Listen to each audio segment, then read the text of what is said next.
Well, welcome everybody to the big show on video. Of course, my name is Joey, and you know this lovely lady right here. Hey guys, Jackie here.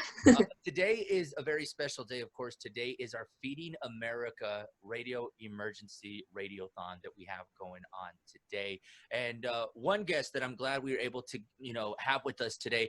Usually he joins us in the studio, but because of the circumstances and with us being at home and recording from home, and we've been practicing social distancing, doesn't mean that we still can't talk to this guy right here from Casa De Peregrinos. We got our good friend Lorenzo joining us. How's it going, Lorenzo?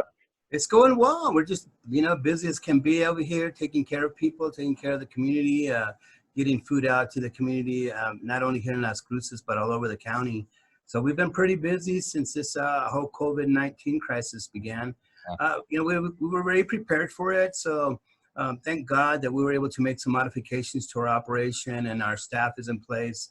The volunteerism was tough at first because we lost most of our volunteers. Yeah. But we had to do some recruiting. We've got some pretty strong young people that have been helping us over the last about month or so. The food is definitely coming in. The money is coming in.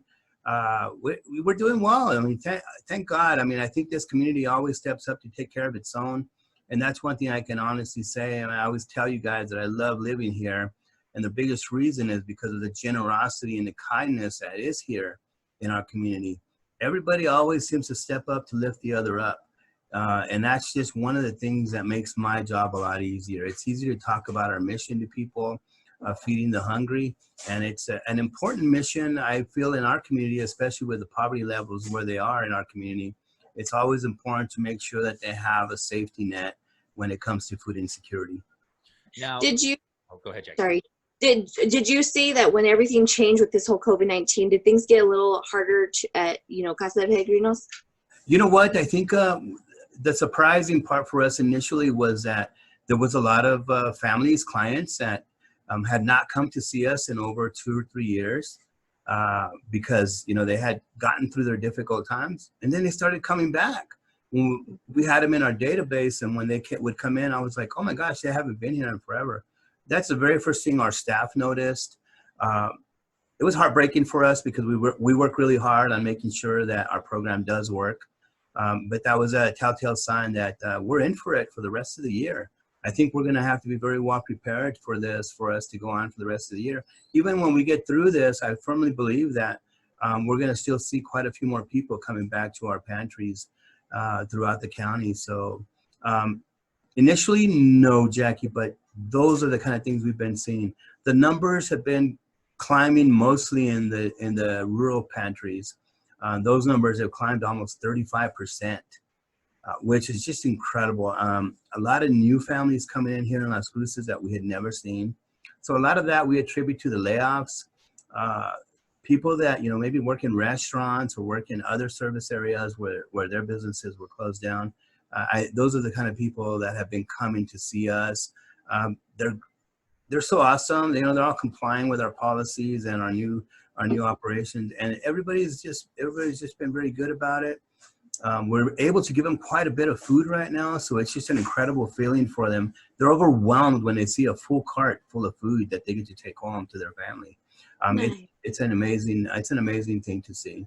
Lorenzo, as far as donations, how are people still able to make donations? So say some of us that do go do our shopping and we do pick up some extra items, whether it's some canned goods, whether it's something that we're saying, you know what, I did, get quite a bit of canned goods, and they want to make those donations. They can still make donations, right, to Casa De Peregrinos? Yes, you can. Actually, they can come in. We're here on Mondays, Wednesdays, and Fridays. Usually there's somebody here on those days at about 8 a.m. and can take the donations to the back. I just got to go through the back. We won't let you in. Somebody will come approach you. Don't freak out because they have masks and gloves on to take your donation. But the kind of donations that we actually need are the ones that we can give out to the homeless. They usually pop open cans, canned meats, crackers, things that they can take with them and keep with them all the time and have. Those are soups, the ones that are easy to pop open also. Top ramen noodles, those kind of things are just incredible. Beef jerky, those things are just awesome that we could definitely use right now. Those are the things that we're running out of.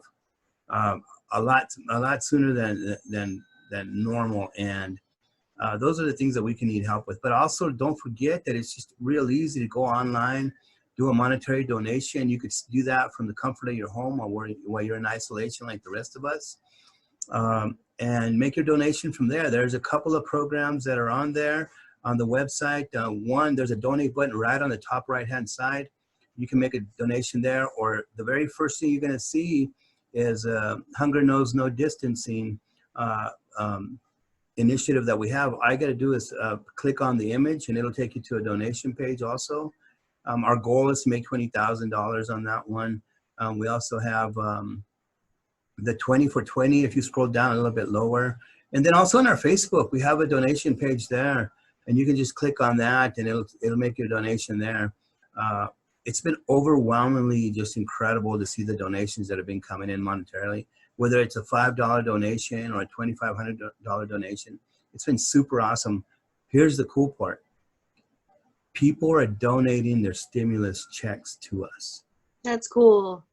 We've gotten several letters with the equal amount, whether it's $2,400 or $1,200. Some of them have been done online, and they let us know that that's what they're going to do. Some neighborhoods, the neighbors have got together and done theirs together. It's just been awesome. That's really cool. It's just overwhelming. Yeah. You know, Lorenzo, one of the things, and many know that we do the food drive every year around Thanksgiving time. Jackie and I, we usually dedicate a lot of time to doing this food drive. You know, one of the things, you know, we've mentioned community all morning long. One of the things that, you know, happens often when we're doing these food drives is when people make donations. People will make their donations and share their stories with us. We've had several stories shared with us where people are saying, you know, I remember when I went to them for help, and now I can help them. Let me do that. We've had several, it seems almost every year, right, Jackie? We get stories like that where people want to help out you guys because of the services and stuff that you've offered to them over the years.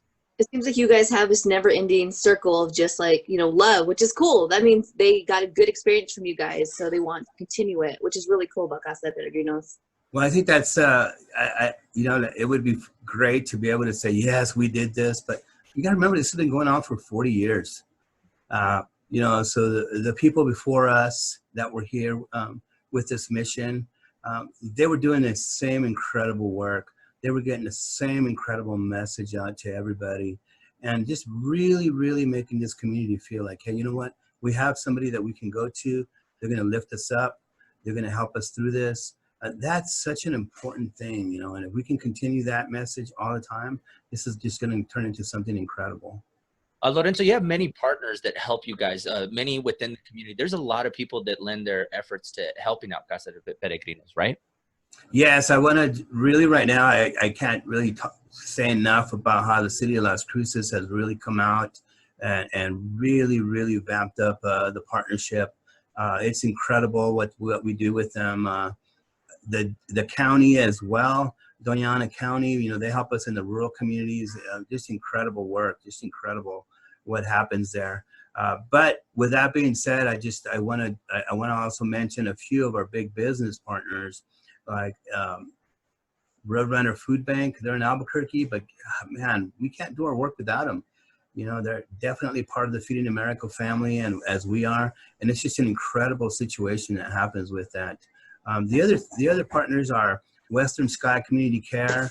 I had a bunch of new ones that have just stepped out of the woodwork, man. Bank of America came through for us, Paso del Norte. Of course, all the good work that we do with the Community Foundation of Southern New Mexico and Tara Winter and her team over there. Of course, United Way of Southern New Mexico too, Amanda Morales. I mean, they're just out there making sure that we have everything that we need. Like I said, I feel very blessed to be here. And I would be remiss by missing, of course, our friends over at Community Action Agency. They've also stepped up to help us during this time. And you mentioned Feeding America, and of course, that's what we have going on today. Is of course our Feeding America Radiothon, and knowing that you guys partner with the Roadrunner Food Bank, and just like I said, it's that community that comes together and helps one another. It's one of the main reasons why we've always felt drawn to Casa Peregrinos. Is we've always wanted to be there for you guys, and however we can lend our support. Of course, it's always been a greater deal to be able to partner with you guys. I gotta tell you guys, when you begin a mission like this one, it always ends somewhere. It ends with us. These guys over at Feeding America, they are at the top. They're the ones doing all the big advocacy work in DC. They're the ones getting the big donations, like the one that we benefited from this time from Jeff Bezos.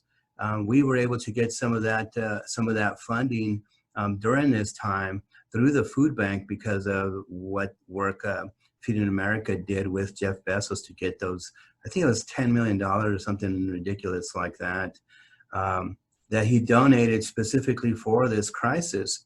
That money went and was disseminated to the food banks, and the food banks were able to give credit on their orders of food and to purchase more food to the agencies like ours. We're the foot soldiers, if you will. We're the ones that are doing direct services. We're the ones that are bringing the food to the families. But we couldn't do it without the food bank. We couldn't do it without Feeding America. Absolutely not. It takes a village. And in our country, that's what happens. It goes from Feeding America to the food banks to the agencies like ours that are distributing the food locally, getting that food out to the families that really need it. It's just an incredible partnership. I feel very blessed to be part of it. I think everybody knows that the work that they've been doing during this time has it's paid dividends. Food banks get in trouble if Feeding America is not there. Agencies get in trouble because if Feeding America is not there. So yeah, we tip our hat to them during this crisis, because what they've been doing over the last couple of months to try to secure some of this funding has really made a huge impact in what we're doing. We couldn't have done it without the food bank, and now with this credit, it really has made a big difference. Well, if people want to donate, if people want to help out with Feeding America, Jackie, what can they do? So you can go to radiocares.org. That's where you can actually donate money. And like we said before, anything helps out at all, helping out like our local food banks here. And it's going to help out our friends, family, and Las Cruces. You can also text the word FEED, F-E-E-D, to 95819. It's 95819, and you can get a text message that will immediately link you up to where you can donate. Lorenzo, we thank you so much for spending Absolutely. Spending time with us. Lorenzo, if anybody has any questions, anybody that's watching this right now or hearing this right now, if they have any questions for you, how can they get in contact with you?